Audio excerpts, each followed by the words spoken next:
Welcome to the Fit Dads Podcast. My name is Ryan Dutton and I am not joined by Mr. Brad Thompson this week. I'm joined by Dan Smith. It feels like I'm cheating on Brad a little bit. Let me tell you what's happened. So today, me and Brad recorded an episode and we dropped an absolute bollock, mate. We didn't press record on anything.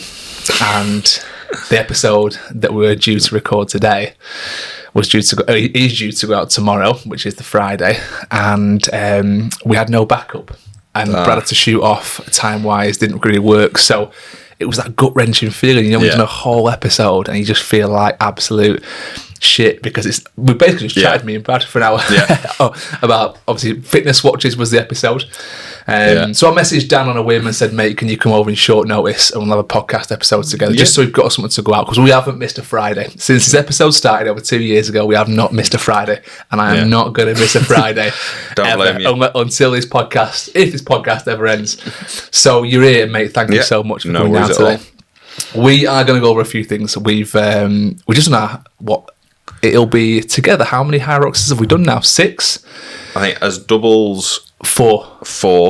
And then that was my 9th overall. Yeah, your 9th Hyrox last week, my 6th Hyrox. We've done 4 doubles, and I've done 2 singles. We've got another doubles coming up, but let's have a bit of a debrief, because obviously we've done some episodes on Hyrox before. Yeah. And I want to just give people a bit of an idea of your journey again, because it is absolutely the same, mate. Like when you came to me, how much did you weigh when you came to me first? About 18.5 stone, give or take a pound or 2. How much do you weigh now? This morning I was 13 stone 10. No, and I do weigh myself every day, because I am one of them people that gets on the scale, so I want to know where I am, but I love the data. So yeah, you're a numbers man for sure. When you first came to me, do you remember the one thing you said to me in one of our very first sessions together? No, go on, remind me. Ryan, I'll never be a runner. Oh, yeah. I do remember that. And now you're in Hyroxes, done 9 of them. You've done half marathons. We've done 37k, I think is our longest in the Peak District. Yeah, that was brutal. It was horrible, but probably more of that to come this summer, I hope. So it just shows with the right attitude and the right commitment what you can go on and achieve, and you are a real testament to that. And you've not just done it whilst, being a normal person with a normal job. You've got a really busy work life. You're flying all here, there, and everywhere. Yeah. I mean, one of the Hyroxes you did, because it was our last one. I flew back from India on Thursday night, landed 8 o'clock Friday morning, and then raced, I think it was 10 o'clock Saturday morning for the singles, and then it was at 11 o'clock on Sunday morning with you. Just to put that in perspective, right, so you did a week away on holiday. Not holiday. It was work. Work trip away in India. Yeah. Flew back Thursday night, straight into a singles Hyrox on the Saturday morning, and on the Sunday did another doubles with me. So he's flown back, done a singles and a doubles all in the space of like 72 hours. Yeah, and that's the first time my Garmin's ever gone down, as my training readiness is 0. Zero, basically. Don't move a muscle over the next 72 hours. So we did our 4th one together. It was a pro doubles, and it was in Manchester. And we had some high hopes, didn't we? We got the train over, had a bit of a debrief on the way, and we said, look, I think our running's improved since last time. I think we're fitter, stronger. This could be one of our best ones so far. We were hoping for a sub 1 hour and 10 minutes in the men's pro doubles. Our previous was 1:13, but with a 3-minute time penalty. Yeah. This time, it didn't quite go to plan, did it? We got 1:12.50, something like that. 12:50. I think we were just under like a minute faster, weren't we, overall? Which is a shame, really, but we just couldn't hit that top gear. No, I mean, for me, I know, looking back at my data, I came out and I hit max heart rate before the end of the first run. Yeah. And when you do that, it's so hard to get your heart rate, even in the doubles, because everyone looks at doubles, I think, and think, oh, well, you get a rest. You do, but you don't, because in a singles, you can go into each station and you can pace yourself through that station because you know what you're targeting to get through. When you're in a doubles, you basically go flat out when it's your turn, knowing that you're going to get a bit of a break, but that break is to take you from max just back down into threshold, so you can go again up to max. You've not got the right. I'm going to bring my heart rate down to the only time you sort of get to a reasonable level for me, I ever do now, is on a row, because I know how to. I've managed to get my rowing efficiency to the point where I'm on a 142-ish pace per 500 meters, but my heart rate's down in the high 140s. Yeah. So you basically, to put that into kind of layman's terms, I guess you basically going flat out and then bringing the heart rate down slightly. Flat out, bringing the heart rate down slightly. That's what you do on doubles. There's no real recovery period. You're in threshold or you're at max, and that's it. Yeah. But you get used to it. But I think it was just a little bit too much, especially with the runs for me this time, because obviously you were waiting for me. But I knew as well that if at any point I slowed down and tried to walk or just I wasn't going to get going again. So mentally for me, it's a case of I've just got to keep moving. Finding Dory, keep swimming. I think of all the things you struggled with, I think it was the running, wasn't it? Yeah. Just couldn't get to that kind of even like fourth gear. You look like you're in third gear most of the time. Felt like it. Yeah. Why do you think that was? What was the issue? I think if I'm honest, I think it was the heart rate, because from coming out of the ski, I felt okay on the ski, but coming out of the ski, I started to feel like a little bit sicky in the stomach. Yeah. And then, do you think we set off too quick? If I'm honest, I think that little bit. I don't think we, for me, paced it quite right at the start. I think it was just that little bit too much too quickly, but. I felt like I paced it pretty well. Yeah, you did. But I think for me as well, we can talk about this and like the different circuits. Like we did London. London was different because that was a 1-lap track, and that was brilliant and soul destroying at the same time, because you sort of come out, you get around, you hit the back straight, and you don't have to count. You've got 1 lap and you're back into. But the distance that you're just staring down that back straight and you've just got was challenging mentally. With Manchester, it's 3 laps.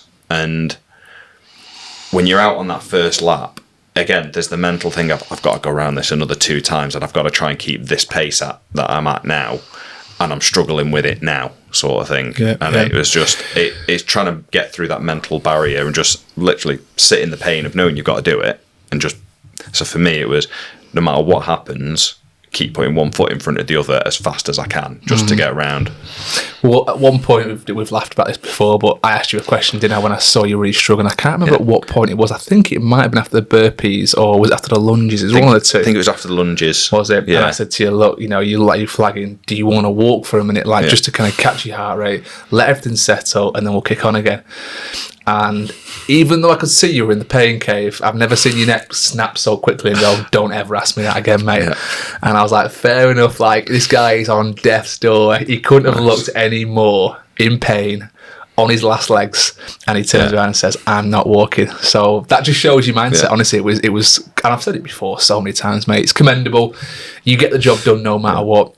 It might not have been your fastest one, but I think there was a moment about halfway around where I was a little bit worried that it might be a bit close to 120. Yeah. I thought we could do. I did at one point. I thought we might really do quite poorly here, and I think the fact that you just kept turning those legs is why we got essentially a PB. Let's not beat around the bush. It was a PB. It wasn't our best, and we know we can do better, but it was a PB. I'm not sure if you noticed this either, but there was a lot more people being sick around the outside. Did you notice that? I saw a couple, but if I'm honest, I stared at the ground. When I run and I'm in an uncomfortable place running, head down.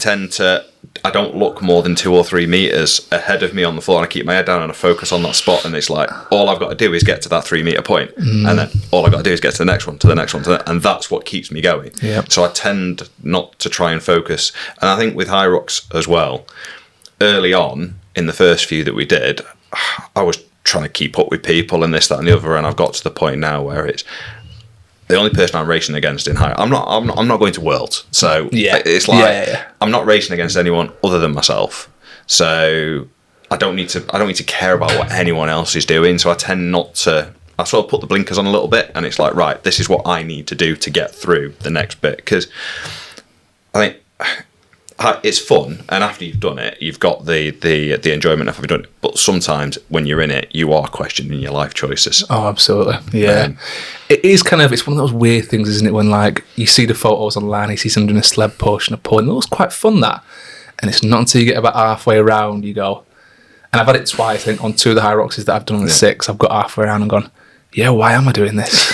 Like, why am I putting myself through this? This is horrendous. It's horrible. Yeah. But it's that moment where you're like, and it doesn't matter how hard it is, how horrible it is. And also, this is one thing I want to bring up. Usually, the more you do things, the easier they get. With Hyrox, I'm not finding that. I don't know about you, mate, but the more I'm doing, I've got faster. Like the first time I did the burpees in Birmingham, in Birmingham 24, I was 9 minutes. I was over 9 minutes to do 80 meters of burpee broad jumps. In Birmingham this year, I did them in less than 5. It's crazy. Or Birmingham last year, in October just gone. So yeah, less than 5. And then when we do them in doubles, we're at 3 minutes. Yeah. So it's like it's not got any easier, but the time has dropped.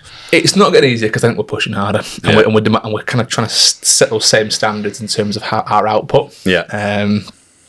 But it is nice to see improvement. It just feels like it's a bit slow at the moment. I think the one thing that went against us more than anything, if I'm being honest with you, is the time. Yeah. I don't think we can neglect that. We raced at 6:30 p.m. I mean, we're normally putting the kids down for bed and winding in, aren't we? Really, but we had to go. Obviously, we're on the train at 3, debrief, had a quick monster on the way, tried to keep the energy levels high. I was running on about 4.5 hours sleep that night, and it was a terrible prep for me. But we got round. We did it. That's the thing. We ticked a box. We got a patch. Fancy new white ones they brought out now, which are good. But we've got another one in a couple of months' time, and look, we're going to try and really knuckle down with that. I think we know what we need to improve on. Yeah. If there was one piece of advice you could give for people, someone who's about to do their first Hyrox right now, what was the one piece of advice you'd give them? Don't try and do a time. Just go out to experience it and enjoy it and understand it. And obviously there's Paul that we message on Instagram every so often that's been to spectate a couple of hours. He did his first one of the weekend. And he as I've gone back and forth, I just sort of said to him at one point, it was like, don't try and do a time, just go out and enjoy it. And I said it to 2 guys that were that was their first one, that were in the warm-up area as well, is you will not get the time you think you're going to get on your first one unless you're an elite athlete or you train day in, day out, and you can shape your life around it. If you've got anything going on outside of fitness sort of thing, you're probably not going to get the time you want the first time you go out.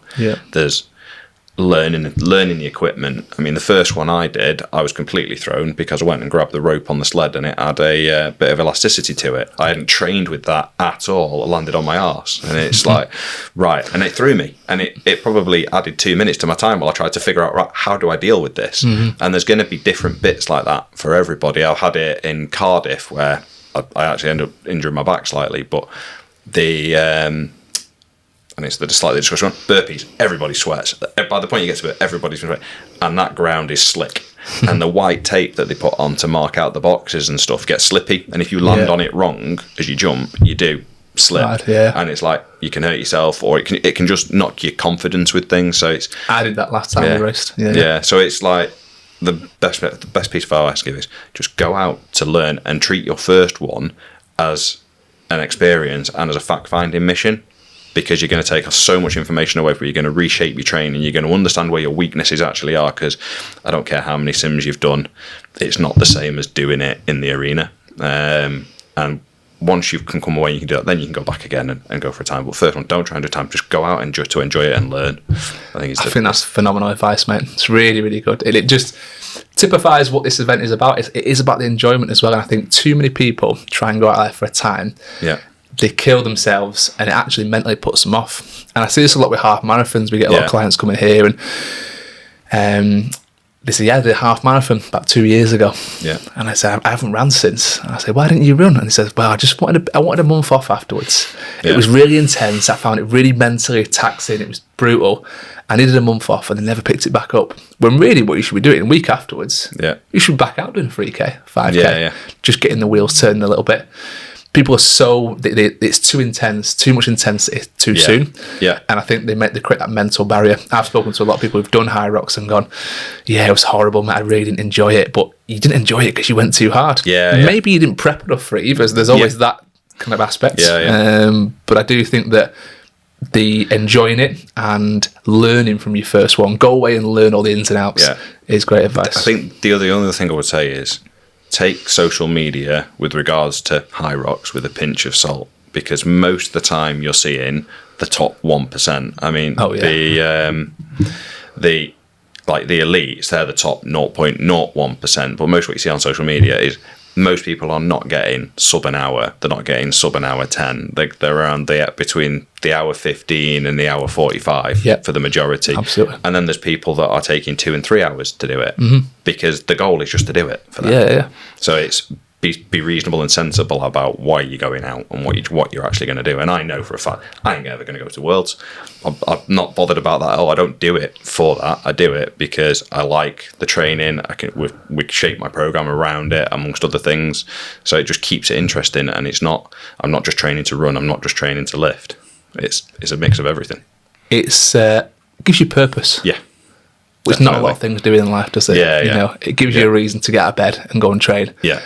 And knowing that if I get out of bed today and I get up early and go and do that thing and I don't sack it off, next time I get on that Hyrox stage, I'll be a little bit better. Yeah. And that's good enough reason, isn't it? Yeah, that's good enough reason to just turn up all the time and keep doing them.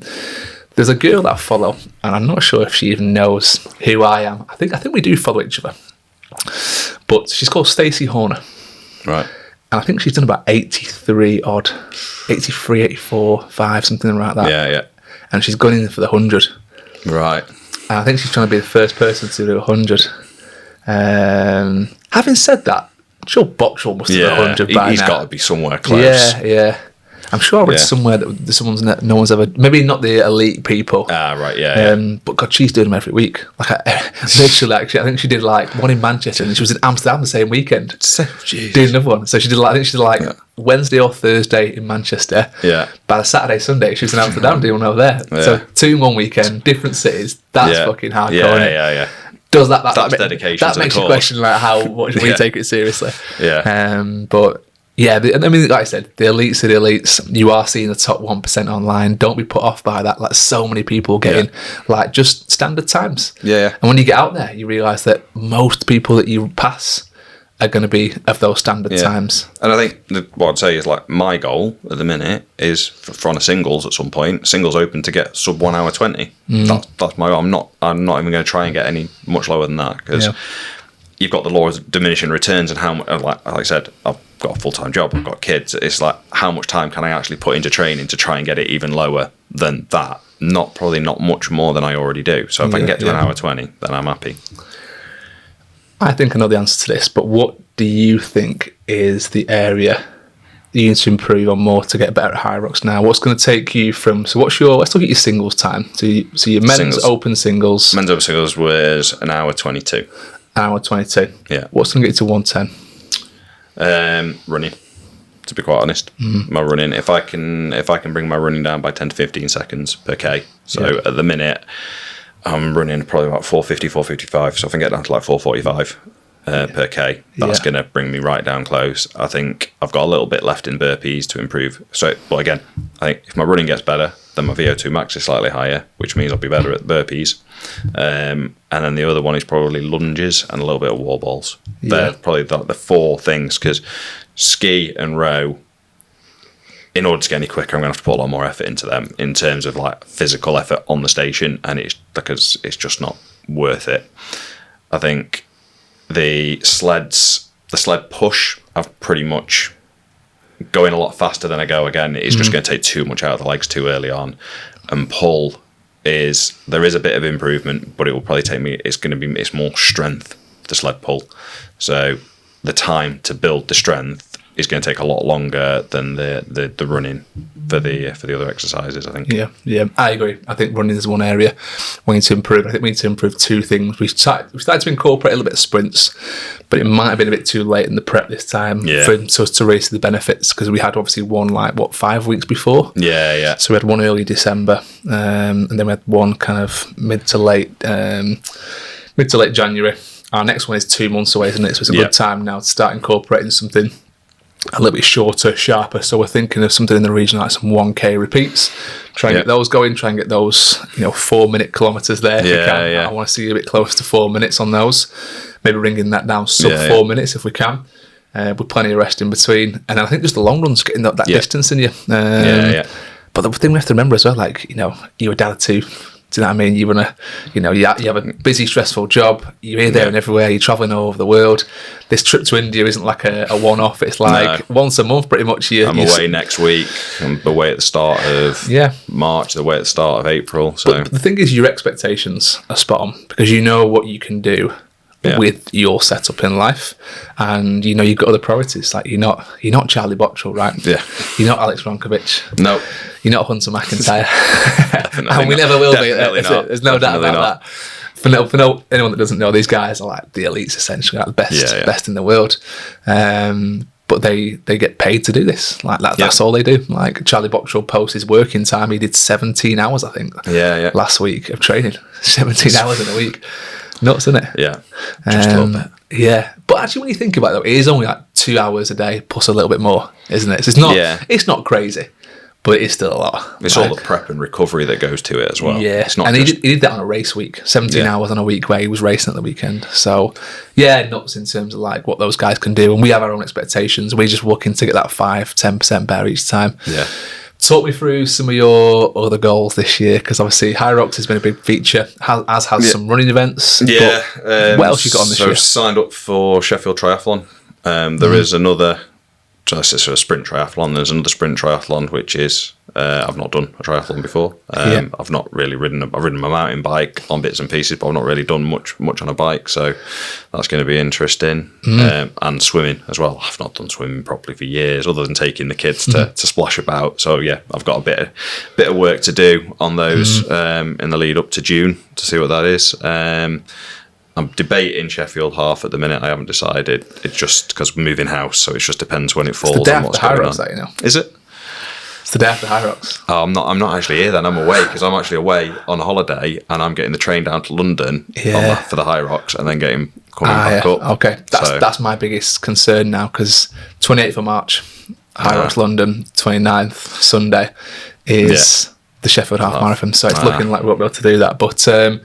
I don't know. I mean, after my last race, my legs were done, mate. There's no way I can't get out of bed, let alone I went and did Bolton 5k. Yeah, you did. That was a really bad idea. By the second hill, my legs just went, we're not doing this anymore. Yeah. But you got round. It was a good little kind of recovery run, shall we call it. But let's go on to the triathlon stuff. So, Sheffield Sprint Triathlon isn't it? Yeah. So it's at Rother Valley. Yeah. You go into the lake. You swim 400, 500 metres? 750 metres. Was it 750? 750 metres in the lake, 21k bike ride, and then what is it on the 5k run. 5k run. Is it 5k? Yeah, Is that always? Yeah, so it's not too bad, because I think it's just once around the lakes. Is it? Okay, cool. You've got your new bike? I do. I've got the pedals today, so I've got to get them on it now. Awesome. Are you willing to disclose how much you spent on this bike? Technically, at the minute, nothing. Okay. Because I've done it on Bike to Work. So, so I'll pay it monthly off. Right. But, I mean, anybody can go and look up sort of what's the price of a decent road bike, and we'll be able to see the sort of money you got to spend. They're not cheap, I think, is the answer. There's plenty of second-hand options out there, but I just sort of went through it all, priced it up, and I managed to find a really good spec bike that was already on offer because it's last year's. Basically, they haven't changed the bike this year, they've just changed the paint colour. So because it's last year's paint colour, it is massively discounted, and then I've done it on Bike to Work as well, which gets it down again to a slightly more reasonable amount. You've gone Giant, haven't you? Yes. Yeah. Cool. Mainly because there's the Giant shop in Sheffield, so any issues, I can take it there and we'll sort it. I went to have a look yesterday at some bikes. I'm going to go a lot cheaper than you. Yeah. I'm just going to go for a gravel bike. Yeah. Road bike. A gravel bike is basically a road bike with relatively slimline wheels, but it's got some thicker tread on there, so it can grip on the kind of on the trails and stuff. And it'll be a nice all round. It'll get me through some of the sprint triathlons because we're going to do that together. And it means I can go on Monsell Trail and go down there with the kids. I say kid if I so wish. And then it gives me the option to kind of sell it on afterwards if I want to go and get something a bit fancy, if I like the sound of it. And the goal is definitely to try and do some Ironmans after that. Yeah. Not Ironmans, triathlons. That's not full triathlons. I'd love to do a full triathlon. Yeah. Eventually, I'd love to build my way up and maybe start with a 70 point. Is it what a 70 point? 73, yeah. 70.3. That's a half Ironman. Yeah. And then obviously full Ironman. For people who don't know what a full Ironman is, let's start with the pinnacle. So it's It's a 3.9 kilometre swim. It's a 100 kilometre bike ride. Is it 100? It's 160. Oh, is it? Might be 160. No, you're right. I think it is 160. Yeah, I think it's 70.2 or 70.3 they call it. Yeah. That's the 100. That's the 100, yeah. Or is it 180? I'm going to search it. I've got to have a look now. But it's either 160 or 180 kilometre bike ride, and it's a full marathon basically, isn't it? Yeah. Then they do some nuts ones. Like there's obviously, once you get into that world, you've done a few. Yeah. The savages then go, what's the hardest one in the world? Yeah. And I went down a rabbit hole on YouTube of looking at the world's hardest Ironman. Yeah. And there was one in, I think it's in Norway. Right. And it's called the Norseman. Oh, yeah, I've seen this online. Have I told you about this? Yeah, I think you might have sent me the link for it, actually. And I deleted it. Did you? I don't ever want to see that. That's something I'll never do. Yeah. No, but honestly, I looked at it and thought that actually looks really cool. As brutal as it looks, it looks really good. So they basically take you out in a boat into the fjords of Norway. And this boat's on those kind of like huge liners that's got almost like a cabin, or what's it called, like a galley down the middle that's really open. Yeah. And all the competitors are down the galley, all put on the swimsuits, and as they sail out, and then they just basically drop the hatch at the back, everyone jumps off. Right. They all swim to these buoys, all line up, and then they start the race. Right. You swim through the fjords, down to this little bit of coast, you get on your bike, you go through the mountains of Norway, the inclines, obviously you can imagine, are ridiculous. Yeah. And then you go into your run. And I think there's it's up to 1,000 people that do it. I think if you're in the top 160, when you get to halfway on the run, so when you get half marathon into the marathon, right at the end, you get what's called the black t-shirt.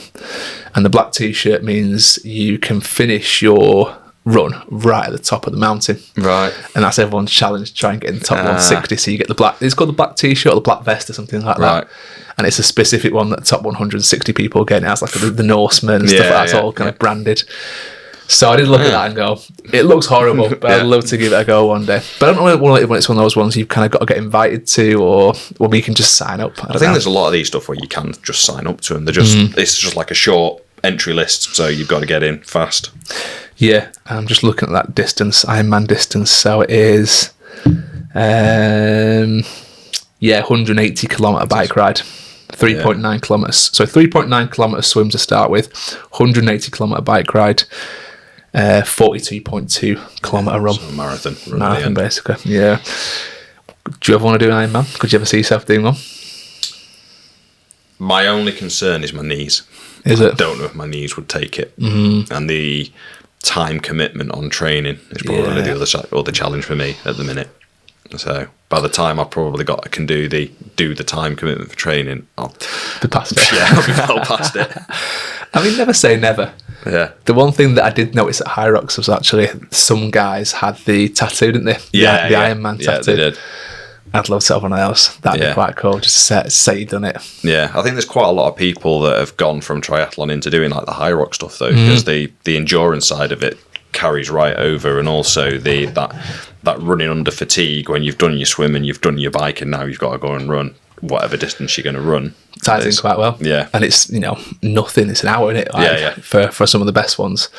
Yeah. You know someone quite well who's done that transition from Ironman into Hyrox, right? Yeah. She's done very well. She's racing Elite 15 in Phoenix this weekend. Nuts, that, innit? What's her relation to you? I did some photography for my brother-in-law's. He owns a triathlon clothing company. Cool. And I did some photography for him for that, and she was doing some of the modelling. Ah, cool. And so I met her. And she's come from a triathlete background. Yeah.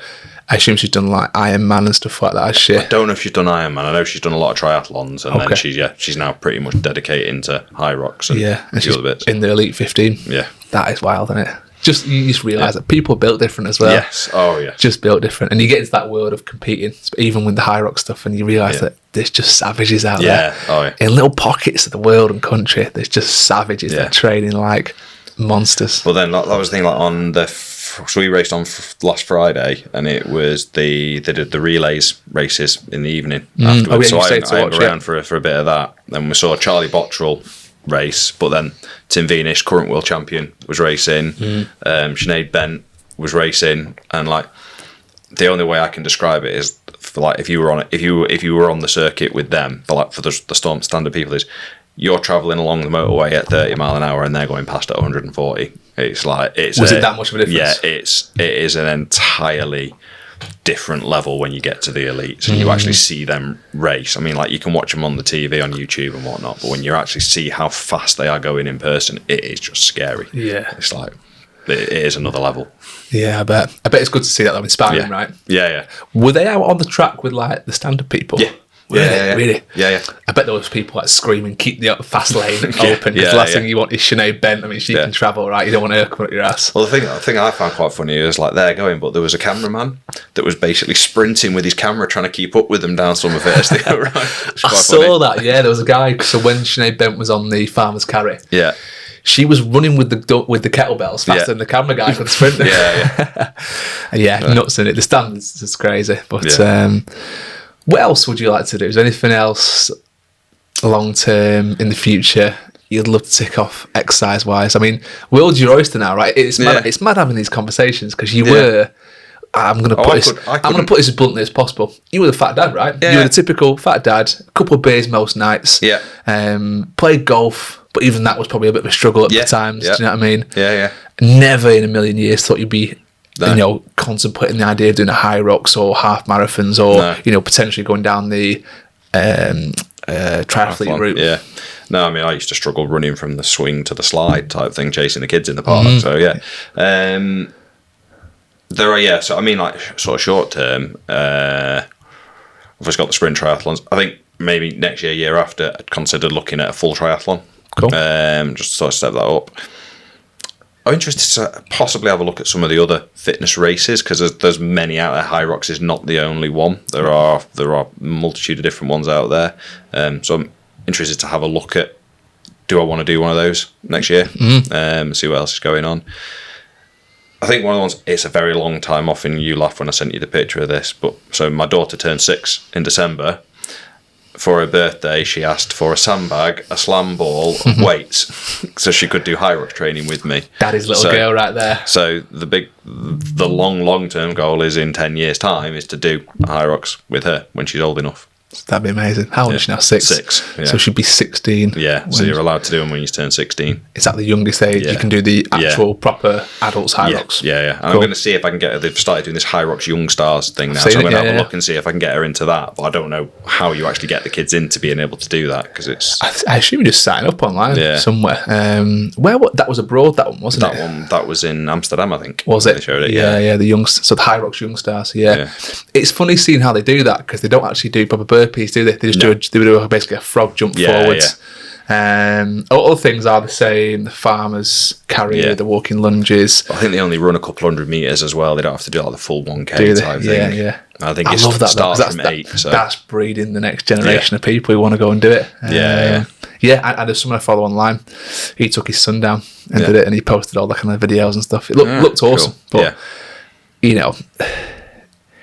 the kid's going to want to do it as well. That's the thing. I do sometimes wonder with stuff like that how much of it is forced by the parents. But if you've got a kid who's into all sorts of sports and he wants to try something different, he or she.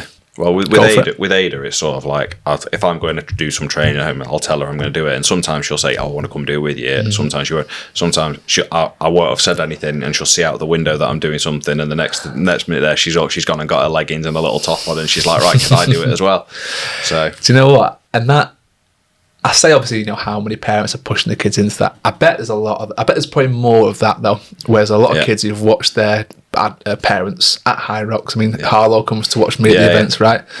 So she runs around and she goes, "Run, Daddy, run!" And she goes, "Can we do some burpees?" And she'll be in the front room just doing some burpees with me, and she can't wait to kind of like give it a go. Yeah. So if your daughter's 6 now and she can actually do the walking lunges and she can do the burpees properly, she must be chomping at the bit to be like, why can't I do a Hyrox? Because if you were playing football and she was watching you play Sunday League, she could go and join a team right now and she could go get in with a football club and actually do it and play it. With Hyrox, you kind of limited, aren't you? You can watch your parents do it, but you've got no avenue to do it until you hit a certain age. And there's no guarantee at that age you'll still be into it, really. No. It's a long time away. But if you can start doing it now, get a passion for it. Yeah, and that's it. And I think a lot of the training, the exercise, it's a functional fitness race, but it is functional training. It's all stuff that's benefits you in life in general as well. Like your walking lunges is walking up the stairs. Your farmer's carry is carrying all your shopping bags. Yeah. Like your wall balls are getting up off the toilet, getting out of a chair type thing. So it's all like building strength in ways that will actually benefit you in life. You're not just, without being silly, going and doing bench presses or squats or deadlifts just to try and hit a number. You're doing stuff that helps you develop. So if I can get her into doing it and she wants to, I'm never going to force her to come and do something. But if she wants to come out and do it, she wants to train, she wants to pick up her sandbag and do walking lunges with me. I mean, then she came and trained because I had to pick her up from school later. That's right, yeah, she came and trained here. But it's like she couldn't quite do the sandbag, so I had hold of the sandbag above her so she could do it just to help her get through it. And it's making it. And I've seen like the videos you put on Instagram with Harlow where you're making training accessible. You're not pushing them to do anything. Yeah. It's like, this is try and have a go, see what you want to do, see if you can do it. And if you can't, then let's find a way that enables you to do it so that they enjoy doing it and it doesn't feel like they've just been forced into doing something. It's fascinating because I think as adults, how many barriers on a weekly basis do we face in work, in life? Things crop up, that shit we don't want to deal with. Yeah. I think training kind of teaches you how to overcome that to a certain degree. Yeah. Teaches you a way. There's always a way to get around it. There's a solution there. There's a way of dealing with it that's quite classy. Do you know what I mean? Yeah. Without, kicking your toys out the pram. We all know those people in life, right, who just deal with situations really badly, like poorly. Yeah. And they've just not got a grip on like the effective way to deal with things. And I think training hard gives you that a little bit. Gives you that sense of perspective that there's also it's harder things in life than this. Yeah. And by doing those deadlifts with Harlow, and that's all we do, by the way. We don't really do anything else. She might do some burpees with me. She can't really do them yet. It's like a bit of a flop on the floor and stand up. But with the deadlifts, it is relatively easy. She's just grabbing a kettlebell and standing up with it. And in the video I posted quite recently, which got quite a good reaction, I was surprised.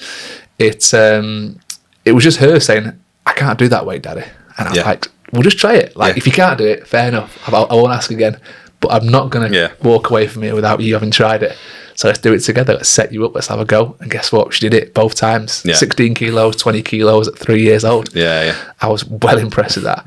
I think, it teaches her that when there's that barrier and when I think I can't do something, I probably can if I give it a go. Yeah. And if I can't, then that's okay. Yeah. But I'm going to try it. I think as a parent, as someone who is passionate about training and just being the best person I can be, I want to pass those messages and those life skills on to Harlow, for sure. Yeah. And then on that as well, it's like, I have two things that go through my head. We discussed one the other day, but one is like a family saying that we have, which is we can do hard things. Doesn't matter what it is. If it's hard, we can do it. And we can do it. We can either do it on our own or together, but we can do it. And the other one is your brain's lying to you.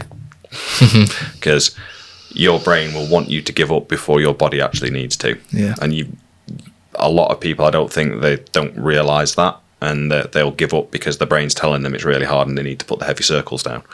But actually, you can keep going through to failure till you physically can't shift it anymore and the muscle's not firing or whatever. But it's working that through with the kids to say, it looks hard, it is hard, but you can do the hard thing, so have a go. And your brain might be telling you can't do it because you're only 6, but try it, find out. Yeah. Actually prove that you can't do it, and then let's look at what we can do to get you to be able to do it. Love that. What other advice would you have for parents? Oh, I've got loads. You got some notes, haven't you? I do. Not everyone will agree with everything I say here as well. But look, I don't give a shit who agrees with you. So it's irrelevant who agrees with you. Yeah. You're saying this off the back of someone who's turned their life around massively. So whether they agree with you or not, it's work for you. So people have got to listen and got to take something from it. Right. So firstly, I have to give a shout out to my wife. From a food perspective, when I first started on this journey, she helped me manage my meals, manage macros and all the rest of it. And I couldn't have done it without her. And where we've got to now is like, we know the meals that we enjoy, that we have, we know roughly what the macros and the calories are, and we can work that. But not everybody has my wife. And I think a lot of people need to stop counting calories and start planning calories. It's probably my biggest. So don't sit there at the beginning of the day and go, well, I've had this for breakfast and then I've had that for lunch and things, and get to the end of the day and go, all right, I've only got 400 calories left. How do I do a dinner? Is think, right, what am I going to eat tomorrow? And plan your day out. Plan your meals, plan your snacks. If you find that really hard, there's a really simple solution, and it's basically list out in an Excel spreadsheet or whatever. These are the evening meals I enjoy. These are the ingredients in them, and amounts. You don't even need to put the macros on it, just the amounts of whatever goes into it. Same for lunches, same for breakfast, snacks. But you can do that within MyFitnessPal. You can, but then throw that spreadsheet into ChatGPT and say, I want to have 1,800, 2,000 calories a day, whatever it is. This is the ratios I want for the macros. Mm-hmm. Put me a week's meal plan together using one dinner, one breakfast, one lunch, and a selection of snacks to get me to as close to where I want to be as possible every day. Yeah. And don't duplicate meals one day after the other type thing. And it'll give you your meal plan for the week, and then you can go and stick to that. So you've planned your calories, you've planned your everything you're going to have. So you've taken the thinking out of the food, because the more you have to think about it, especially at the end of a long day, the less you're going to stick to stuff. Yeah.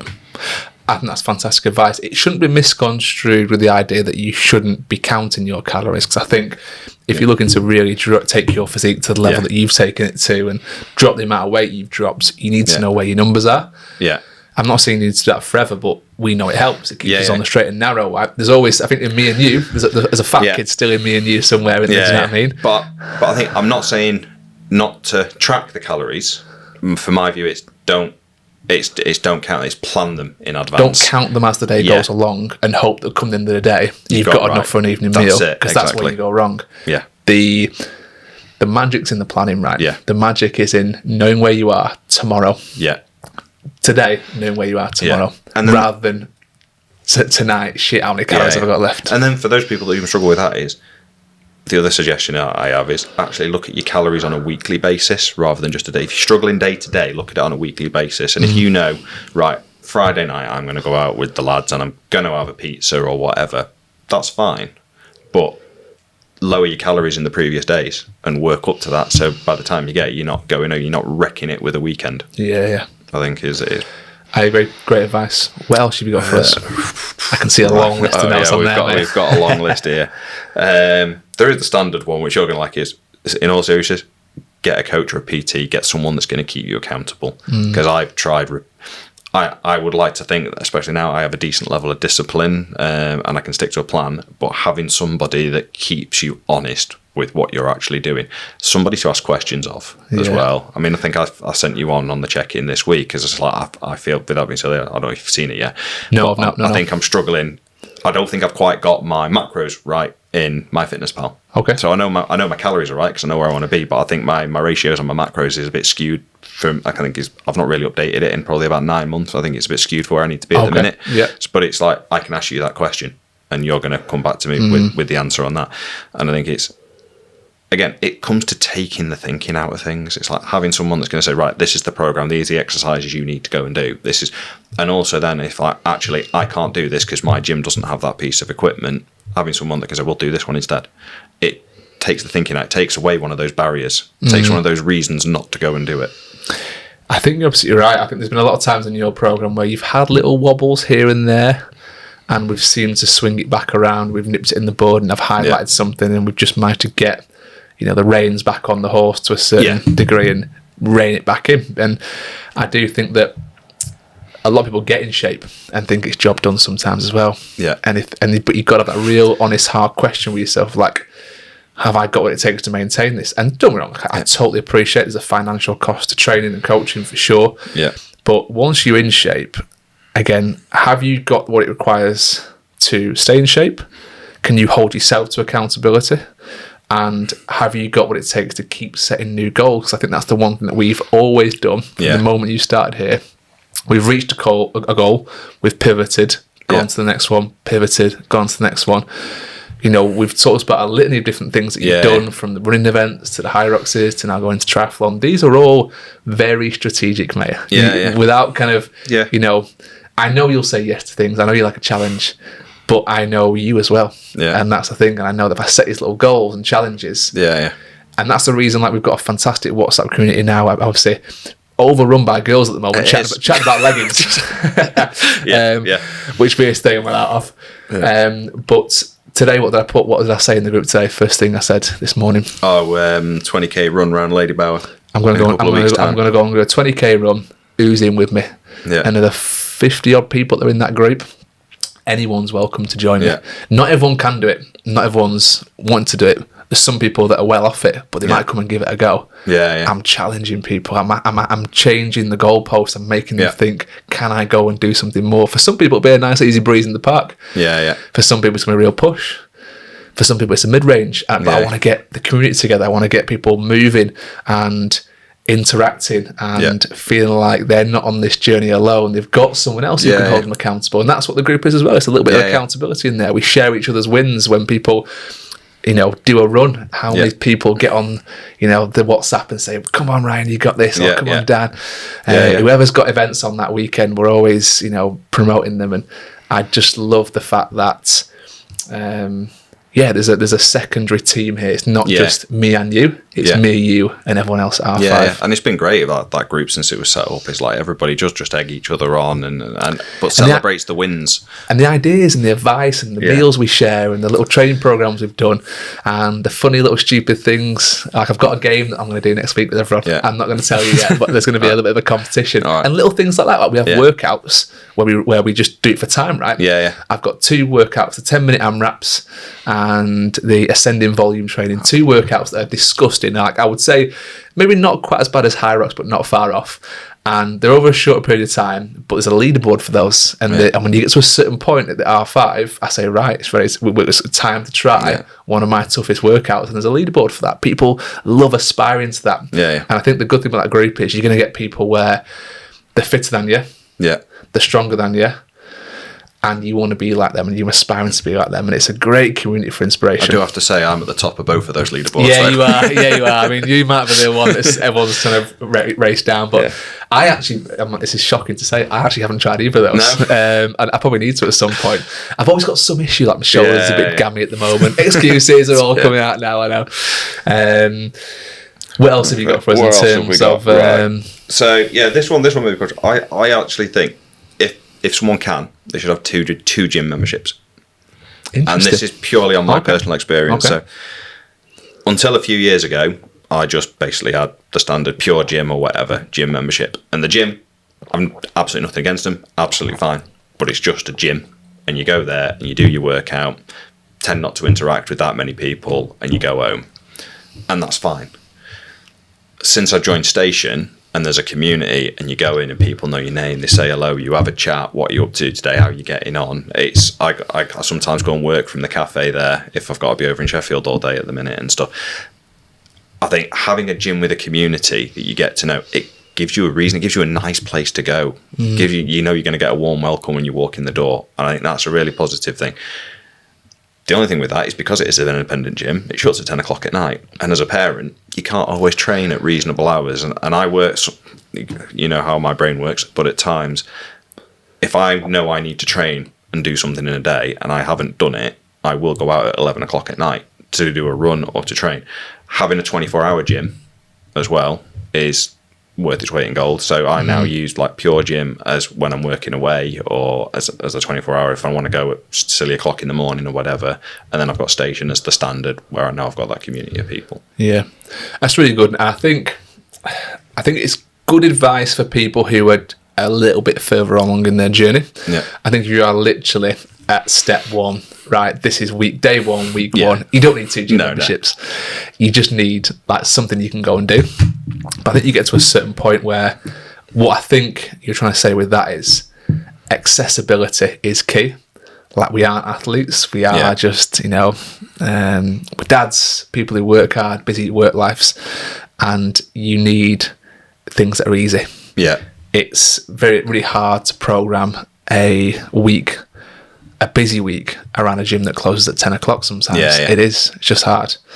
So having that ability to go down at 11, 12, sometimes not getting out there till 12:30, right? I'm sure some nights. And know you've ticked a box for that day. You can get in bed going, that was done. That was it. Perfect.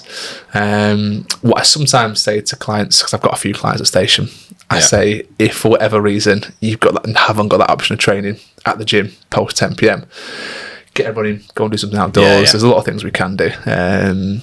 Sometimes people have dumbbells at home and we can program workouts into. But just make it life easy, essentially. Always have an option. It's about just removing barriers again. Cool. What else we got? So there's that one. We've already covered that. So this isn't anything to do with training, actually. But don't forget your partner, your husband, your wife, girlfriend, boyfriend, whatever. I've gone into training. I've changed massively over the last 3 years or so now.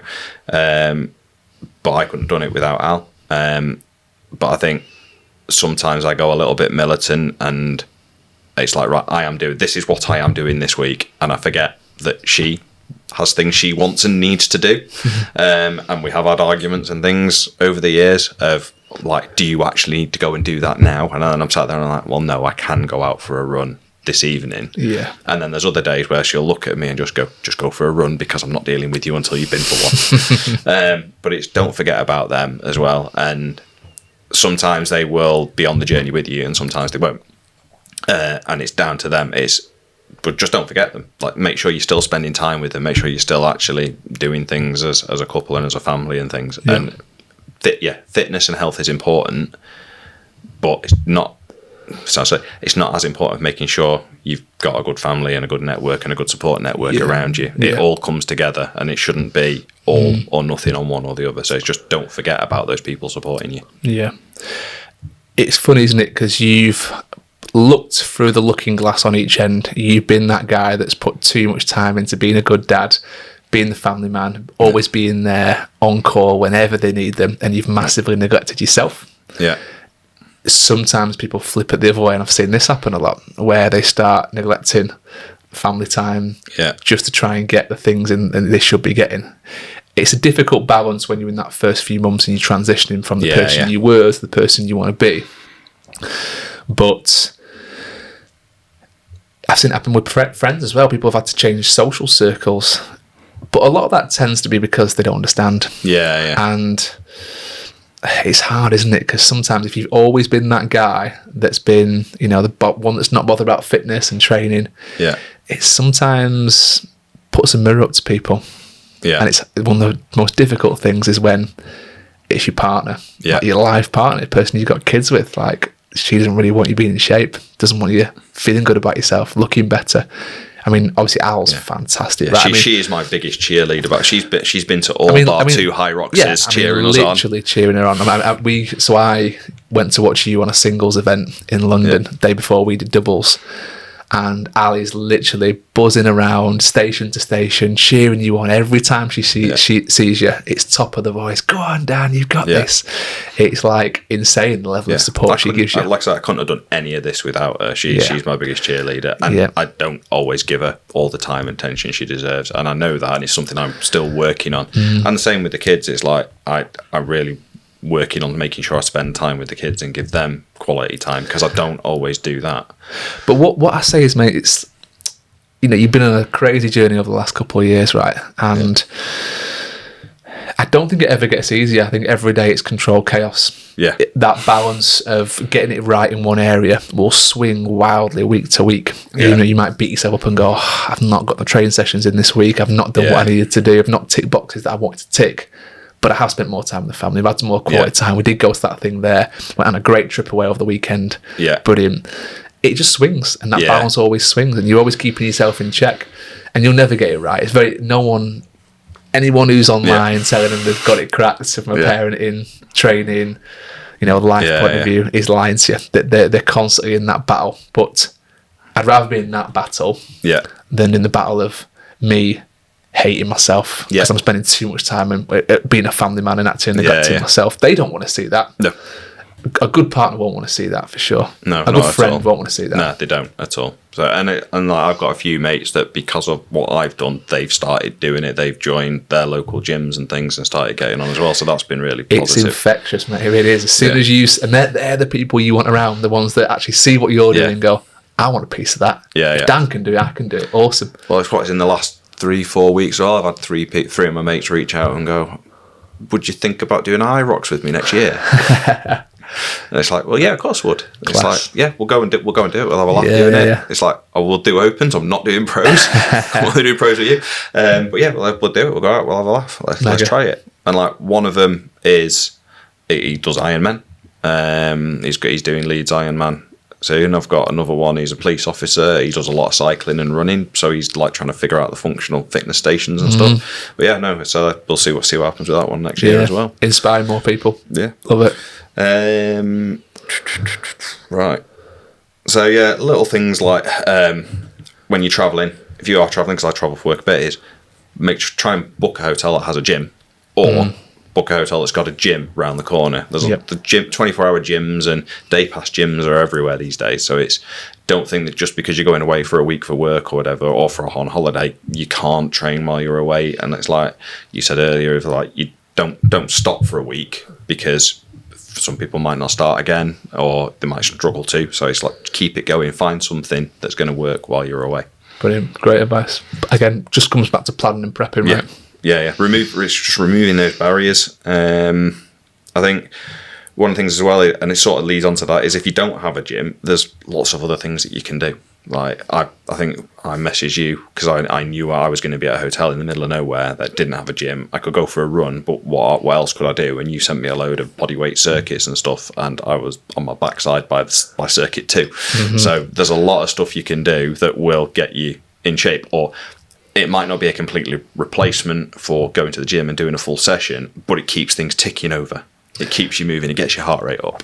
I've always said, give me a 2 by 2 meter squared area, which is very small, and I'll put you on your ass every day of the week with a bodyweight workout, 100%. You pretty much have done. Still do to this day. Yeah. Cool. I think there's a whole. I've seen quite a lot of stuff online as well. I wrote this list a while back, but I've seen quite a lot of stuff online around supplements and things. And I think for me, it's supplements are there in a tool, and they shouldn't be necessarily used as a full-on replacement for everything. But I think personally, like for me, I probably don't go a day without 2 protein shakes, because I'll have Clear Whey in the morning, which is more like a juice these days, to be honest. And then in the evenings, I'll normally have like a chocolate or a cinnamon or whatever. Sort of. Just to touch on the Clear Whey, I've had a few clients jump over to Clear Whey. Yeah. It's essentially like, it's a substitute to the milky version. I mean, it's still a derivative of whey, but in some lab somewhere, basically, they've like bioengineered this thing, and it's not like a milky, frothy milkshake that you would normally get now when you blend up, the whey protein and like water or milk or something. They've turned it essentially into like... It's like a fruit juice. A fruit juice, yeah. And I've had a client recently who has some digestive issues. He thinks it's dairy. And he's switched over from the whey, kind of standard whey protein, to the Clear Whey. His digestive system's way better. I mean, I still have both. I switched over because, without being silly about it, and this is sort of how serious I took it at times, it allowed me to save 89 calories switching to it, because I didn't need the milk or the almond milk mixing in with the whey. So, do you have to have your normal whey protein with milk?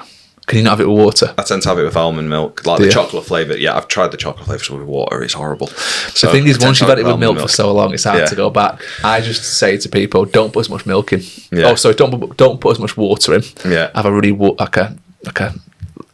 thick, frothy whey protein with water. That generally tends to do the trick. What I have found, because we're currently between houses at the moment, because I was ready, so we're living with mum and dad. My mum's got a Ninja Creamy, so I've been making chocolate protein ice cream quite a bit. Mate, wow. Which aren't they quite noisy, those Ninja Creamies, though? Yeah. Oh, they're horrendous. Sound like a shit taking off, don't they? Absolutely horrendous. But they make decent ice cream. So the like a couple of scoops of protein and milk and whatnot you can do to make a decent protein ice cream. Brilliant. So 2 protein shakes today to get them topped up. But obviously, it's a supplement. You want to be having like your chicken and your meats and your fishes alongside that. If you're veggie, just make sure that you're getting good plant-based sources of protein in there. Yeah, but I mean, so it's like all the ultra-processed stuff. If like we're cutting ultra-processed out as much as possible, but you find a lot of people that sort of demonise it. Well, whey protein's ultra-processed. It is, but it's a refined supplement, and it is just the protein. It's all the bits that your body's going to need to rebuild and repair muscle. So it's take advantage of it. It shouldn't be a problem. Right, where are we now? We've covered some of this already, so all right. Long list on there, let's say. Right. Okay, this is the one for me, and this is, I think it took me a while to get to this, but no food at all, no matter what it is, should be off limits in a diet. because if I completely cut something out, I start craving it. And it's like I enjoy chocolate, and to be honest, I probably have a bit of chocolate most evenings. I've now tended to try and switch myself over to dark chocolate a lot more, but as long as you're recording it, as long as you're having it within your calories and your macros for the day, no food should be off limits. And that's, again, sort of like earlier we said, sometimes it's better to look at your calories over the course of a week rather than for a specific day. If you really enjoy a pizza on a Friday night or whatever, or a curry on a Friday night, build everything around that. And that'd be right. Nothing should be off limits, because if you're having everything that you still enjoy, but just in the right levels of moderation, you're much more likely to stick to the diet. Absolutely. Yeah. Probably with the best piece of advice you've given tonight, and I think it's something that a lot of people don't know how to do. They actually feel guilty for having like a burger at a weekend. But if that burger's 1,000 calories and you're on 1,600 calories, and the other 600 calories are good quality nutritious food, you've kept it all within the kind of limits and parameters of what your numbers are, don't feel bad about that. You know, even if it goes over a little bit on that day, don't beat yourself up. Just get back on it, put it behind you quick. Those things are needed to be there to keep you sane. Because you know, when you start a diet, you want to try and eat a way that you can replicate for the rest of your life, and that's where most people go wrong, isn't it? And we've said that from kind of day one. There's got to be maybe a certain period of time at the start where you want to be a little bit more disciplined and have those things out of the diet. But what I will commend you on is, I'm not sure if you do this much. I think you do it maybe every few weeks now. You have a pizza night, don't you? But that pizza night is like your super, and you've refined this over time. It's your super low calorie pizza. So you have like, is it what's the base? So I make the base. Make the base myself. So I've got my recipe, so I know exactly what's in the base. I know what calories the base is. The pizza sauce I make myself, so I know exactly what's in that. And then depending on where I am in the week, what I've got going on, I'll either have like turkey pepperoni or normal pepperoni, just depending, because turkey pepperoni is like half the calories, and then a mix of mozzarella and low fat. Was it you some that turkey chorizo as well, which is a lot lower in calories? And Tesco do that as well. Amazing. And then bit of sun-dried tomatoes, chilies, lather it up with like the cheese, all measured, but everything. But I can literally have I'm not going to say it's the best pizza in the world, but it's a damn good approximation, and enough to kill the craving. And as a parent as well, I think it cost me 600 calories in a day. Perfect. 600 calories for pizza. You enjoy it. It's good. Satisfies a need. As a parent, you can get the kids involved. They can make their own pizzas while you're doing it as well. You can make, and it was like a Friday afternoon, wasn't it? You used to do that. Yeah. And then the other side with that as well is if I decide to not have the chorizo and I'll just put like a load of shredded chicken or something on it, then actually I can be getting 80 grams of protein in that sort of 600 calories as well. So works well. Beautiful. I think again, just the food is where most people struggle, isn't it, to start with? And again, they're too restrictive, cut out too many things they enjoy. I'm going to hesitate in saying this, but I'll let people have a little insight into this. But in the app that we have, the R5 app, in there some nutrition resources.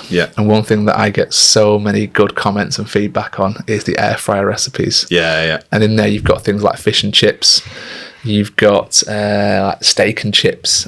All these things are really, really good at burgers. Pizzas are in there. Fried chicken in there. There's one called firecracker chicken as well, which people always say is nice. That was good. These things are all like 300, 400, 500, 600 calorie meals. The fish and chips one's like 350 calories. I still don't know how to do that.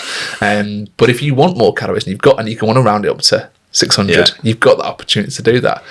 You can have the things you want. You've just got to know what recipes to follow. Spend a little bit more time doing it. And I think from a meals point of view, what I've found is quite a good way for me to work it is to try and have an amount of calories for each meal that I want to hit.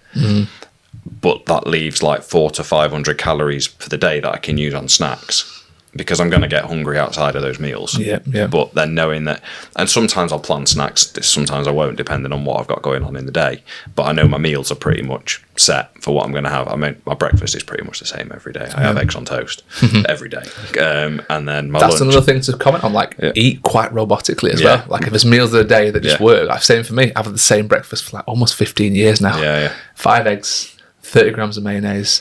I sprinkle a little bit of salt on there, and then I have some kind of veg with it. I might put sometimes put some sweet corn in there. this sounds horrible, but sometimes I put some tin peas in there. It's disgusting, but it really hits it, and I actually look forward to it. I have done for literally 15 years, but it's the same thing. It works. It's protein. It's good fats in the morning. I mean, my lunch every day is in the air fryer. It's between, depending on where I'm at and what I'm having as an evening meal, 220 and 300 grams of chicken breast, and then I'll normally have that with 2 wraps and a bit of barbecue sauce and some spinach or something. And that's you every week, right? Systems, habits, structure. And one thing I think is worth mentioning is, they might go, okay, yeah, fine, Ryan, fine, Dan, you've got all this time to make that, but I don't have all this time to sit down and make these foods and do this thing. Convenience works for me, and that's where I slip up, because a lot of people come here and say, I'm just eating convenience foods. There's convenience foods you can buy from the supermarket that are really healthy. When we break it down and we go, I was busy, I had no time, I just wanted to get something quick from a shop, so I got a pizza. Yeah. So where did you get your pizza from? I got it from Asda. In Asda, was there some cooked chicken breast? Yeah, probably. Was there a pasta bowl with that? Yeah. Probably, yeah. Convenience foods are as unhealthy or as healthy as you make them, really. It's where this is. It's where your mindset is in the moment. Yeah, and I get the people don't have time, because there's a lot of the days where I don't have time. There's a lot of days where Al doesn't have time. So the planning the calories helps with that, because that helps you with your shopping list for the week, so you always know you got what you need in to be able to cook what you want. What I struggle with is when people go, oh well, I haven't got any time in the evening, and it's like, well, in your evening, are you sitting down and watching telly? It's like, are you coming home, dealing with kids, having something to eat and going straight to bed, or are you going to do all of that and sit and watch telly for a bit? And most people will sit and watch telly for an hour and a half. Yeah. Well, actually, rather than sitting on the sofa 1 or 2 nights a week, go and sit in the kitchen, put whatever you're going to watch on an iPad and prep stuff. Yeah. It's not always going to be easy. You're going to be tired, but you know what? If you do that on a Monday, Tuesday and Wednesday, you're going to thank you. If you do it on a Saturday, it's just work it through. You can train yourself into good habits or bad habits. We went down a bad rabbit hole, as everyone does, of the dog sleeping in the bed, right?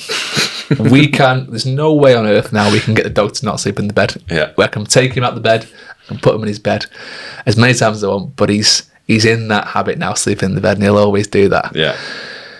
You can, I don't know if this is a good analogy or not, but you can retrain your thinking. Yeah. Just nip it in the bud early doors. Yeah, Don't let it get to that stage where you can never get the dog out of the bed. Yeah. Put him in his own bed.